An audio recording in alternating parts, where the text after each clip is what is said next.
Should you start your business with a partner? In this video, I'm going to be giving you guys the good, the bad, and the ugly with regards to partnerships and my experience running several different businesses with them. And if you stick around to the end, I'm also going to give you the best way to structure your partnership so that way you give yourself the highest likelihood for success. Because if you guys are watching this video, you're probably contemplating it and maybe you're leaning towards partnerships, but we're going to cover everything there's to cover with regards to the pros and the cons of each, as well as my experience with dealing with partners. But if you're thinking about starting a wash business this year, then you need to check out the How to Wash 2 course. It'll be the first link in the comment section and the description. This is your complete guide to both residential and commercial pressure washing with over 8 hours of training covering everything from chemicals and how to mix them, how to clean every surface, property protection, as well as equipment. How to Wash 2 has everything you need in order to hit the ground running and start a successful wash business. Also, you're going to need a tool to manage your business, keep track of customers, send estimates, invoices, collect payments, and collect more reviews. And you can do all those things for free using QuoteIQ, which will be the second link in the comment section and the description. You can actually try any paid tier of QuoteIQ for absolutely free right now at myquoteiq.com. So I'll have that link below for you guys to try it. With that being said, let's go ahead and jump into the video. First and foremost, I want to cover the pros, and then we're going to jump into the cons after that. There are definitely a ton of pros to starting your business with a partner. I've started a lot of business with partners. First and foremost, and probably the biggest one, is the shared financial burden. You pretty much cut your risk in half. There's a lot of inherent risk with regards to starting a business. You're going to have to invest money up front. You're not sure if it's going to work. And so starting it with another person kind of ensures that, they're in, you're in, and you're splitting the risk, if you will, on the business not working. So split startup costs, split equipment costs, split marketing costs is a good way to go. And it's a good advantage to starting a business with somebody else. Next one is divided workload. Okay. So being able to split the workload with somebody else means you're probably going to be more efficient with regards to your operations. You're going to be able to get jobs done quicker, and you're able to share responsibility. So for example, on a house wash, one person might take the house, one person might take the concrete, or one person might do the soft wash application. The other person might come behind and rinse, and it just kind of makes the whole deal go by a little bit quicker. Doing it by yourself, on the other hand, while doable, it does and will take a lot more time. So having somebody actually helps you divide up the workload, divide up the responsibilities, get jobs done quicker, and just get more done in general. Next one is complementary skills. This is one of the prerequisites that I would recommend any of you guys thinking about starting a business with a partner. Make sure that your partnership has, and that is complementary skills. You need to be able to leverage the other person's strengths in different areas. Okay, if both people have the same skill set, one person is inevitably going to work harder than the other, and there's going to build animosity, and then that animosity is going to ultimately tear down the business. But whenever each person brings their own unique skill set to the table, you're able to leverage the strengths of the other people in the partnership in order to be more efficient. So, for example, I know a partnership. They have a wash business, and I think they do close to $1 million a year. And they do really well because one person focuses primarily on the washing and making sure the jobs get done and managing the crews and things of that nature. And the other person focuses on the sales and marketing and operations and keeping the books going. And it's a good partnership because they each bring complementary skills to the table. They each handle their facets within the business. One person doesn't want to be out in the field. The other person doesn't want to be doing the paperwork. And so when you have that kind of a mix, then you're able to have a lot of balance with regards to your relationship and your partnership and your business, and you're able to flourish from there. So that's a great thing whenever you can bring people into your business that have different skills than you, that actually are complementary to one another. The next thing is built-in accountability. A lot of times when people start businesses, they don't stay motivated, they don't stay on track. When you have a partner, there's somebody there to kind of like hold you accountable and make sure that you're doing those things, and you can bounce ideas off of each other. And that's the next one, is more ideas, more problem solving. Two minds bring, diverse perspectives. Two minds bring different opinions, different problem solving. Now, this could work in the opposite direction because, if you guys don't agree on things, obviously, then that would cause problems. But being able to have somebody to lean on, somebody to, work through issues with, is always a great thing to have in any business, because then there's balance. It's not just one person calling the shots. There's other perspectives being considered. And then the last one is easier scaling. Obviously, all these things lend themselves to you being able to grow the business quicker. Shared financial burden. You guys can each invest twice as much as what you would have been able to do on your own.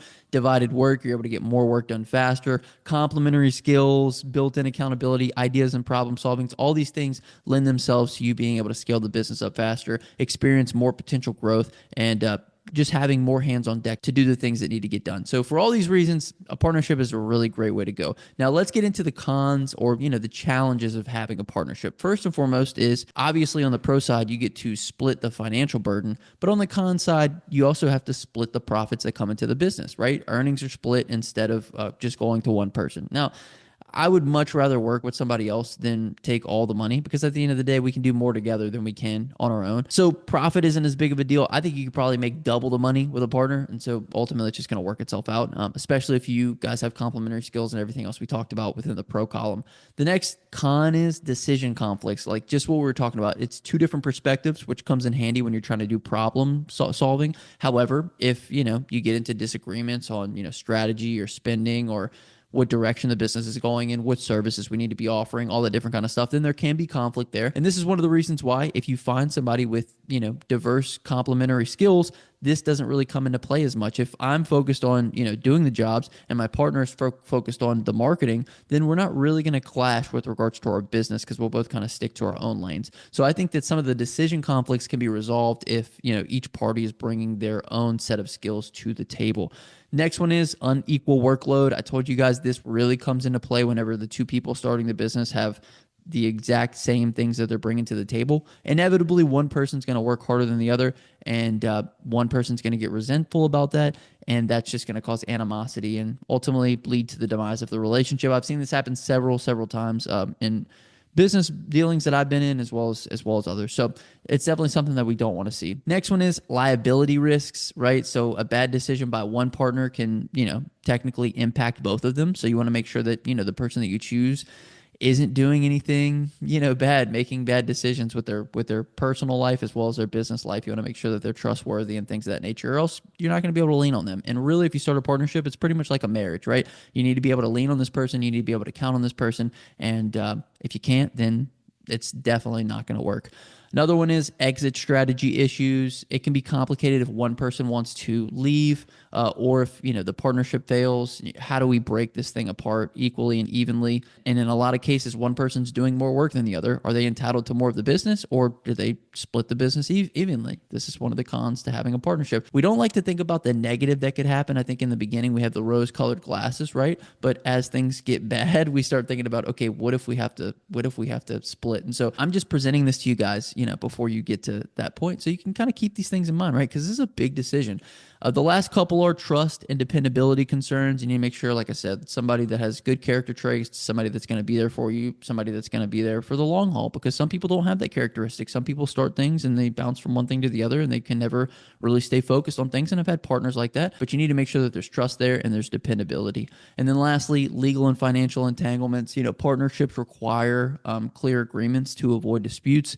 Like I said, if one person wants to leave the relationship, how's the business being split and divided? And that's what kind of leads us into how to structure a partnership to kind of avoid these pitfalls. And first and foremost, what you want to do is you want to create a legally binding partnership agreement, some kind of a document. You can have a lawyer draft this up. ChatGPT can even draft this up, whatever you need to do. But you want to make sure that you're clearly defining ownership percentages, profit splits, responsibilities, all these things that, when we just get started and it's a handshake deal, there's no real accountability there. So having this document in place is going to have that solid foundation for what's expected out of each partner. This is basically going to outline decision-making processes, how conflicts will be resolved, and it'll include things like exit strategies, buyout terms, if we were to ever separate, what that would look like.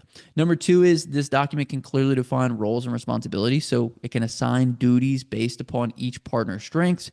Example, could be like one person works in the field, one person handles the marketing, one person hires, one person does the bookkeeping, things of that nature. So that way we can set expectations with each person in the partnership on what the workload looks like, what the time commitment looks like, who's going to take a leadership role, how are decisions and conflicts going to be resolved, all that kind of good stuff. And that way you can hold each other accountable to those clearly defined roles and responsibilities that you've each agreed to. And in the event that one of you breaks those outlined terms, then it could dissolve the entire relationship, and you could put a clause in there that, whoever the defaults on their agreed terms would lose a majority stake in the company. Whatever you want to do, this is kind of like a fail-safe for your business.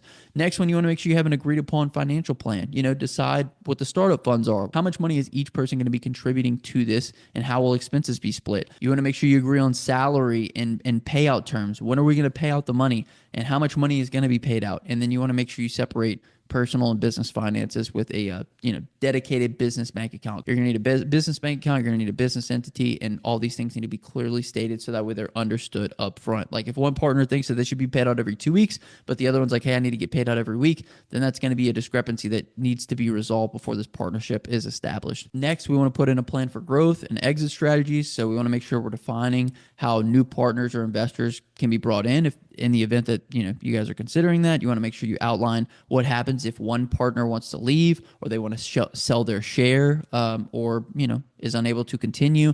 And you also want to include a non-compete clause if one partner leaves, right? The last thing you want to do is start a business with somebody, teach them whatever it is that and then have them go out and implement it for themselves. So we don't like to think about these things. Once again, like I said, you don't like to think about these things from the beginning, but it's all things that need to be considered.